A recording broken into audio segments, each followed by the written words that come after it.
Die preek het ek nou al in Stellenbosch gepreek en ek het hom in Kaapstad gepreek en ek hoor die mense begin die preek noem dit is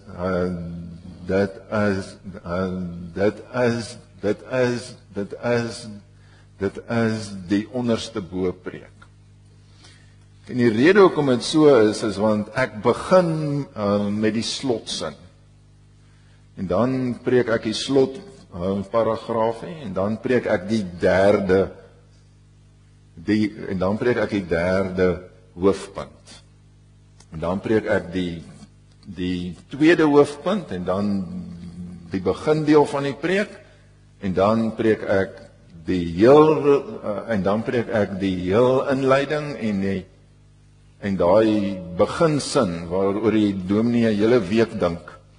Want hy moet die mense gedagtes gryp, né? Daai sin is die laaste sin van die preek. So ons gaan die preek begin deur die vraag vir jou te vra. Dit sal die laaste sin, dit sal die laaste vraag in die preek gewees het, né? Die vraag is: wat het jy alles op jou bord geskep? Nou, as ons nou sê jou lewe, Reinhold, daai ding waarvan Reinhold praat, ons lewe, dit is soos 'n bord, en jy het 'n klomp kos op die bord geskep. Wat is op jou bord? En is wat op jou bord is gebalanseerd. Nou, dis waarmee ons gaan begin. En nou wil ek julle maar vra. Wat het julle op julle borde geskep? Wat is die groot goed waarmee julle tans besig is? Wat maak ons moeg? Waarmee is julle tans besig? Blaai asseblief vir ons om na die volgende skyfie. Wat is op jou bord geskep? Jy mag maar sê.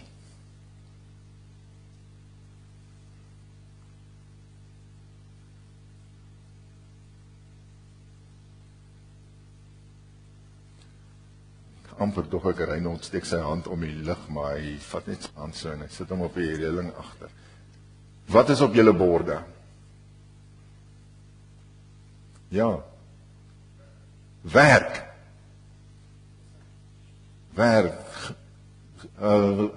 Gesin is baie sterk op julle bord. Nee. Nou, die laaste 4 maande reeds, nee. Goed, wat nog?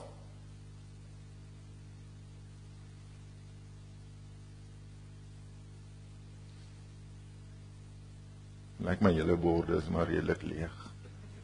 Ja, oom Piet.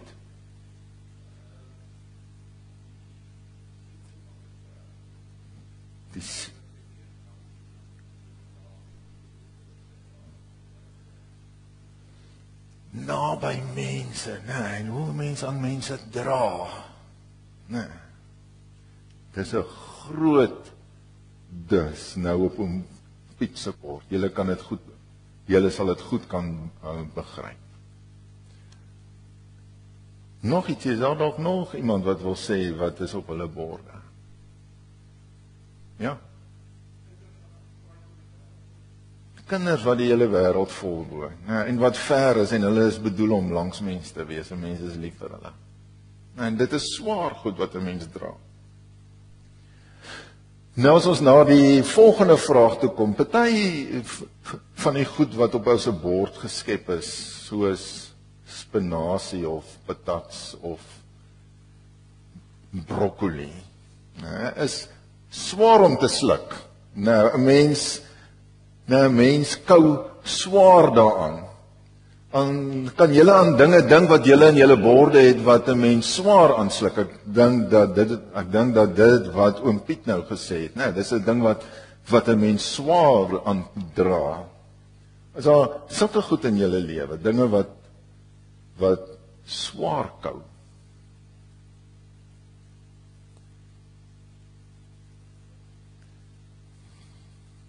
Onsekerheid, dis 'n mooi een. Soos byvoorbeeld Byvoorbeeld die onsekerheid om deel van 'n klein groep te word. Dit is 'n soort van onsekerheid. Maar daar's verskillende soorte daarvan.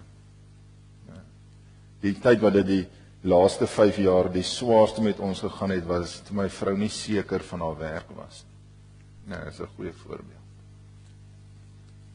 Onsekerheid. Wat nog? Wat is swaar om te sluk? Wat is moeilik om te kou? Uitdagings. Want dit strek 'n mens. 'n Mens weet nie of 'n mens hoog genoeg kan spring om bo hierdie lat te kom nie. Dit strek 'n mens. Ja, daar was nog 'n hand. Magteloosheid. Partykeer dan gebeur daar goed wat dis net buite jou beheer. Dit spoel net bo oor jou. Jy kan niks aan doen nie, magteloosheid. 'n Situasie wat te groot is vir jou. Nou het ek nog vir julle nog 'n laaste vraag. Maar as jy het nou al begin dink wat is op jou bord? Daar's miskien 'n lekker homp rys vir die van ons wat nie banting doen nie. 'n Lekker sous, lekker vleis en 'n buitensporige homp. Patats. So 'n bietjie boontjies.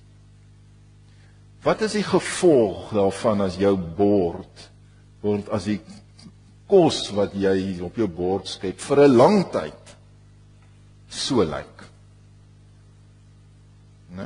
Wat is die gevolg daarvan? Daai soetpatats, dis nie patats nie, dis soetpatats.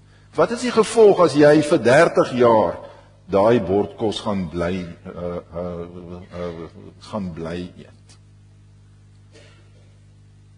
Jy gaan banting nodig kry. Die punt wat ek maak is, as jou bord lyk soos hy nou lyk, en hy lyk al vir 30 jaar so, as die goed wat jy in jou lewe pak, as die goed wat jy doen, en die balans daarvan, en as dit nou al vir 30 jaar so lyk, dan is daar gevolge.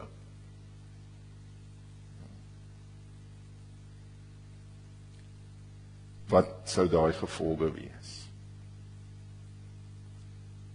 Ek verstom my aan my klasmaats wat al almal heeltemal grys is. Dit sou 'n gevolg wees. Jy lei 'n stresvolle lewe, of miskien is dit sommer net jou gene op, maar daar's 'n gevolg daarin. Wat is die gevolg daarvan as 'n mens vir 30 jaar 80 ure week werk? Brand uit, of jou vrou sê op 'n dag vir jou genoeg gehad. Daar is dus gevolge van hoe jou lewe lyk, van dit wat jy in jou lewe pak. Goed. Dit was die derde punt van die preek. Nou die middelste deel.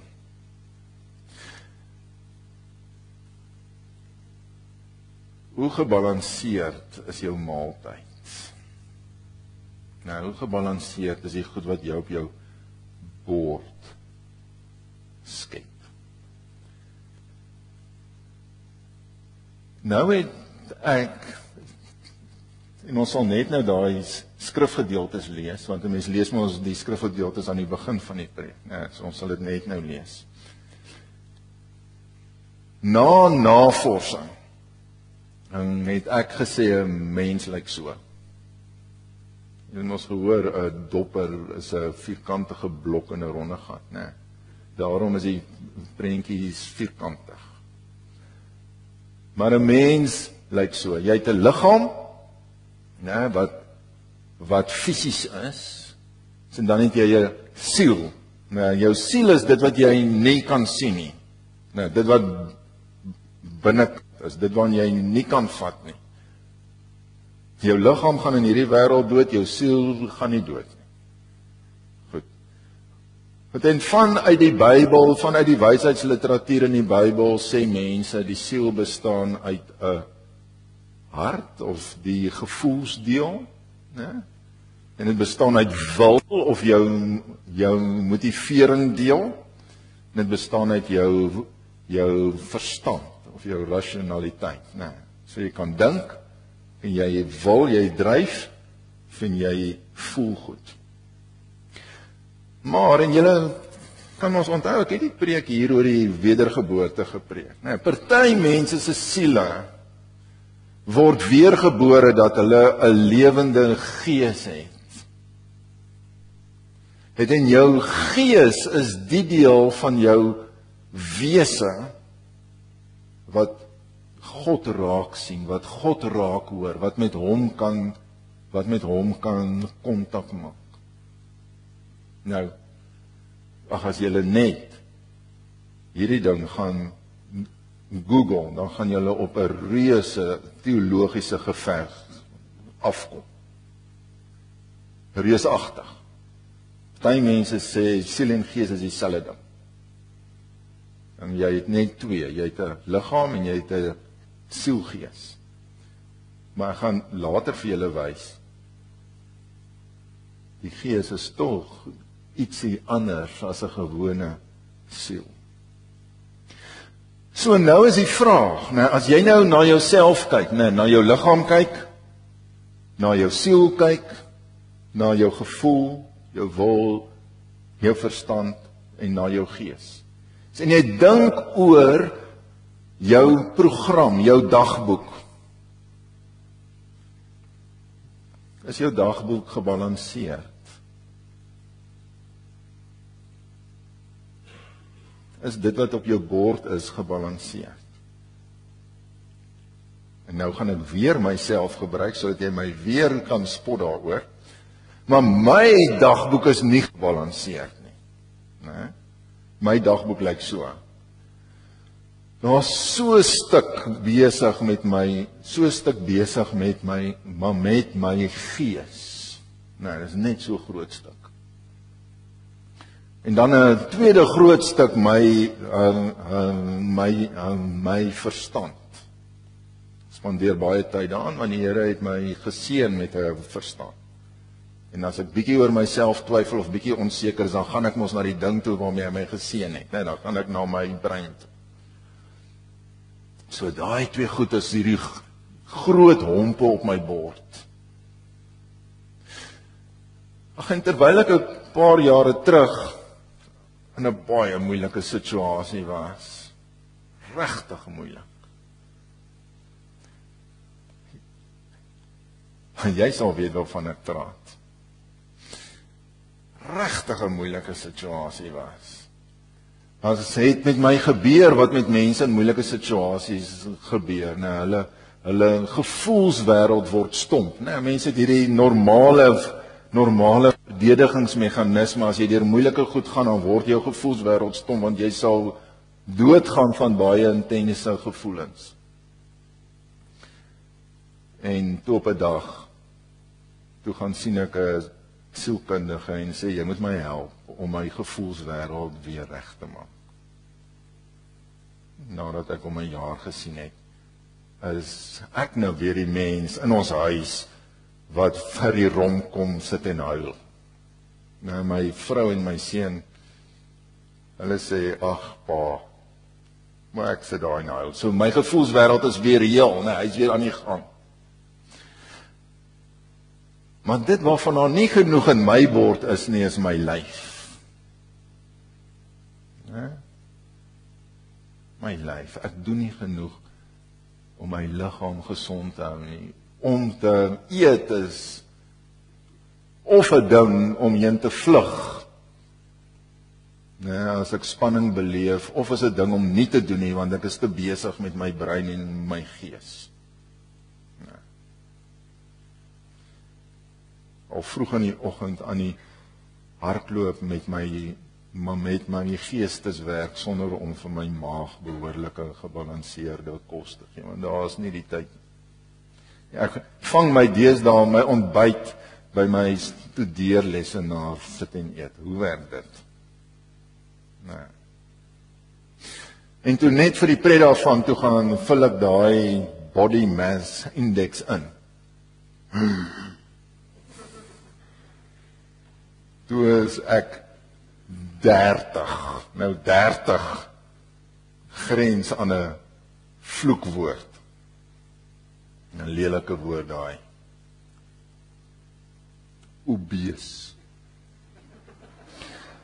Gelukkig het 'n dokter in ons gemeente wat ook die preek gehoor het en toe ek hulle nou die aand besoek het, hy het vir my gesê, maar mens moet daarom daai body mass index in balans sien, want ek dink nie jy het baie vet in jou, jy het eintlik baie spiere. En toe dink ek, ja, dit is eintlik nogal so.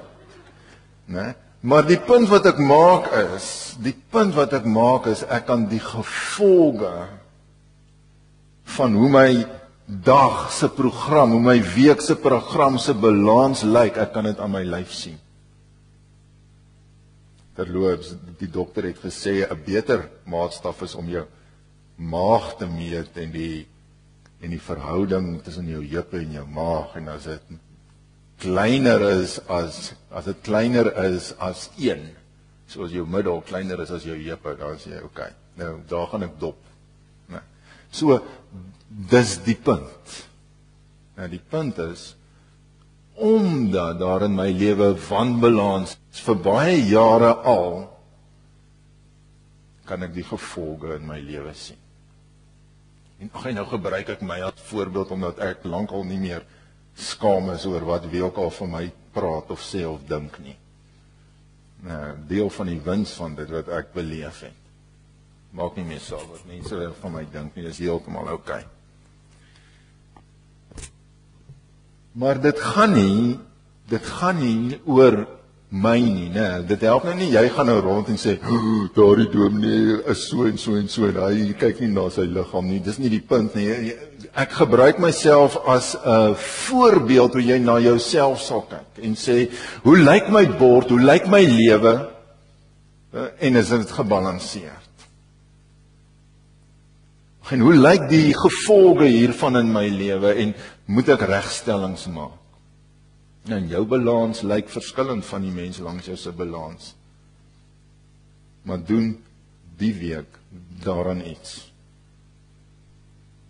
Doen die week daaraan iets. As regtig julle, as jy 'n sielkundige moet gaan sien, gaan. Sorg dat jy heel word, kry balans. Nee, en as jy nie genoeg stimulerende goed lees nie, as jou brein besig is om te krimp, gaan 'n biblioteek toe.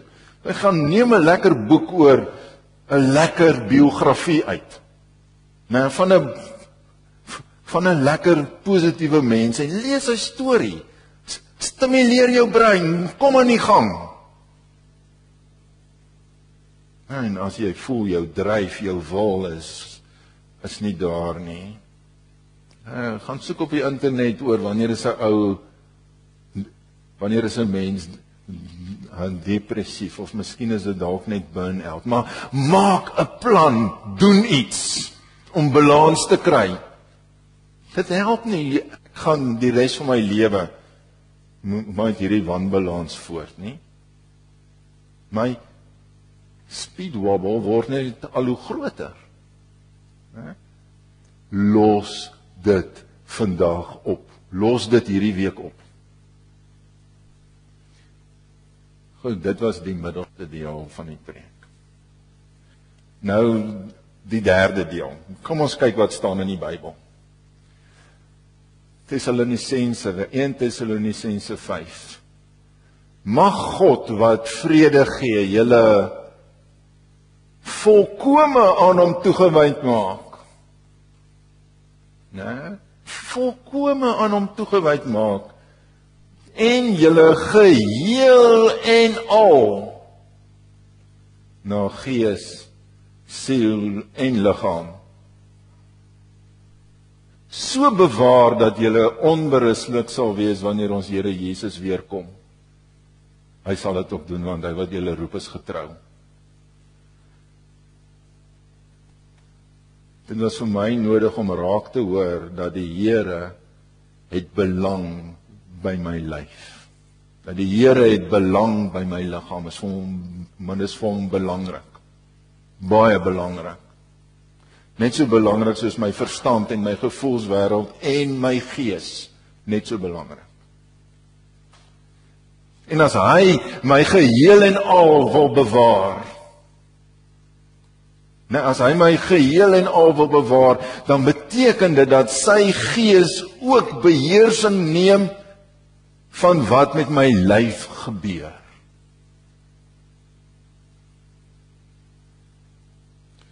Die punt van hierdie skrifgedeelte is,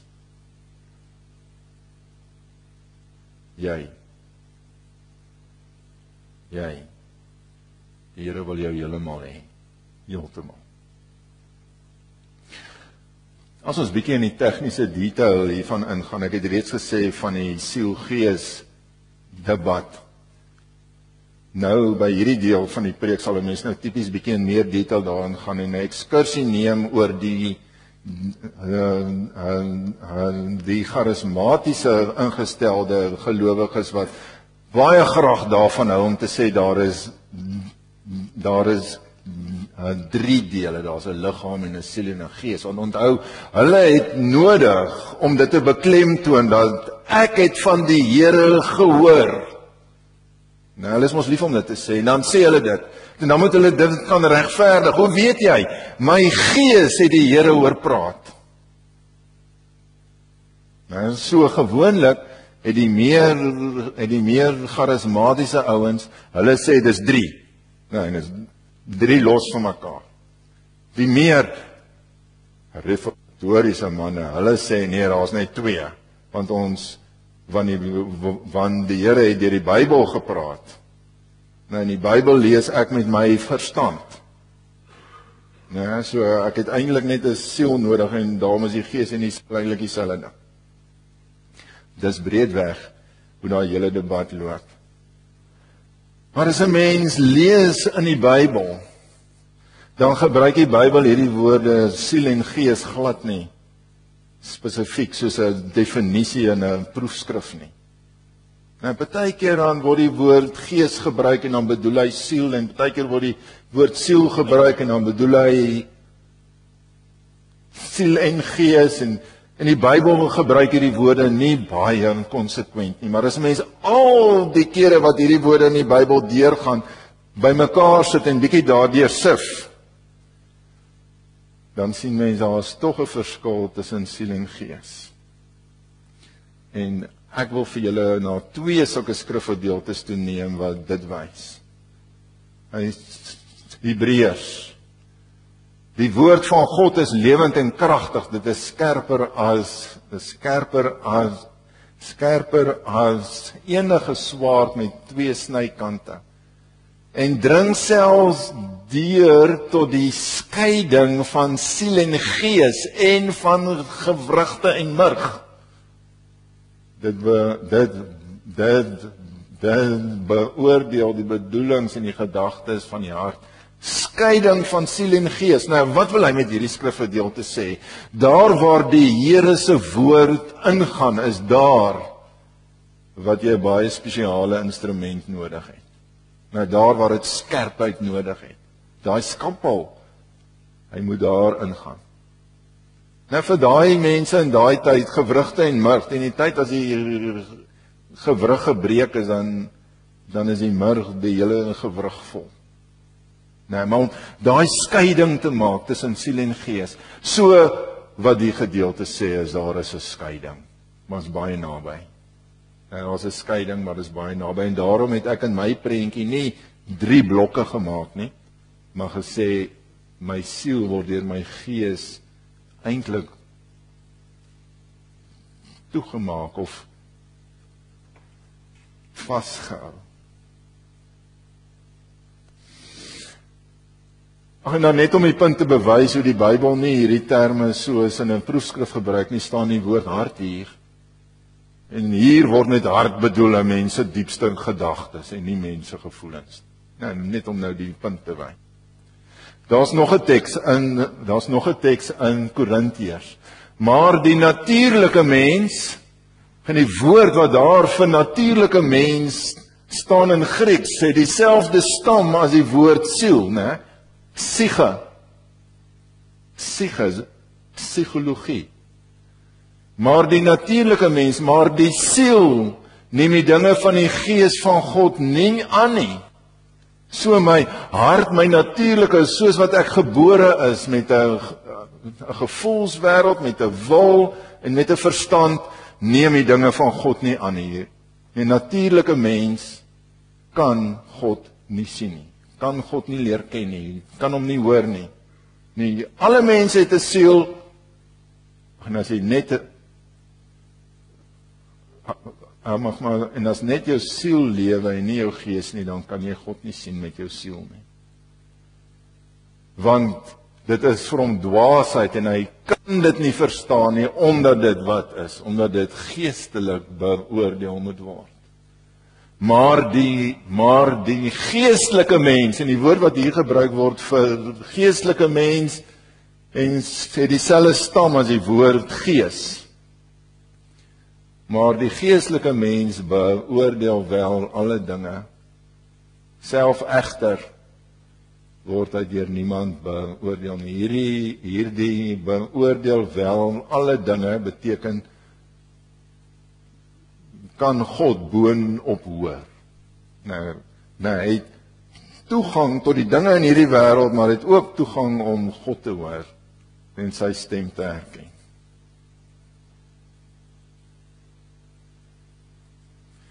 Nou, terug na die gedeelte in Tessalonisense.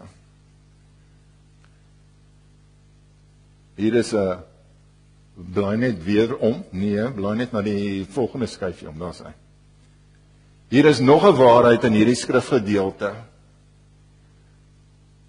So bewaar julle geheel en al na gees, siel en liggaam, so bewaar dat julle onberispelik sal wees wanneer ons Here Jesus weerkom.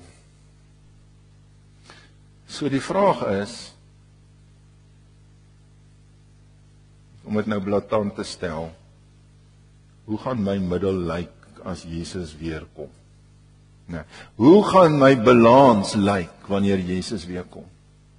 Hoe gaan my Johan se geestelike gesondheid lyk, se liggaamlike gesondheid lyk as Jesus weerkom? Dis die vraag. Van jou balans, as jy nie genoeg na jou verstand kyk en nie daar gestimuleer word nie, hoe gaan jou verstand lyk as Jesus weerkom? As jou gevoelswêreld die mekaar is, hoe gaan dit lyk as Jesus weerkom?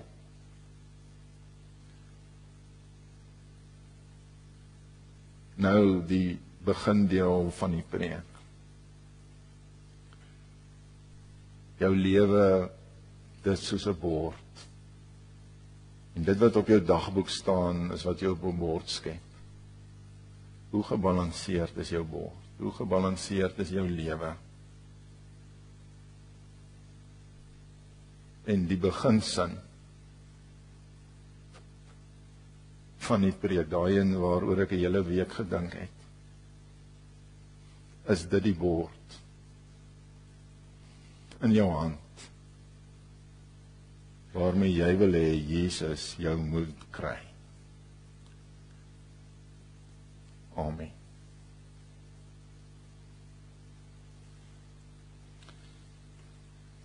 Ons gaan nou saam bid.